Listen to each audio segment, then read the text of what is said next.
ఈ పాటలు ఈ పాటల గురించి మనం ధ్యానిస్తున్నప్పుడు బైబిల్లో పాటలు ఏదో కాలయాపనకి గోదావరి గొట్టు దగ్గర కూర్చొని రాసిన పాటలు కాదు. ఎందుకంటే ఘంటసాల కూడా గోదావరి గొట్టు మీద రాశాడు పాట, అదే పాడాడు పాట. అలాంటి ఘంటసాల పాటలు కాదు ఇవి. గోదావరి గట్టు, గట్టు మీద చెట్టు, చెట్టు మీద వాళ్ళ జనరేషన్లో పాటలు. చెట్టు మీద పెట్ట, పెట్ట మనసులో ఏముందంటే మళ్ళీ పెట్టల గొడవ.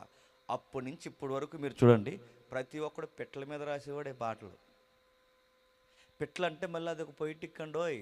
పెట్లు అంటే చెప్పిన, పెట్టంటే పెట్టు కాదు, పెట్టంటే పిల్లని. ఇప్పుడు ఆ పిల్ల మనసులో ఏముందో ఘంటసాల దగ్గర నుంచి గొడవ.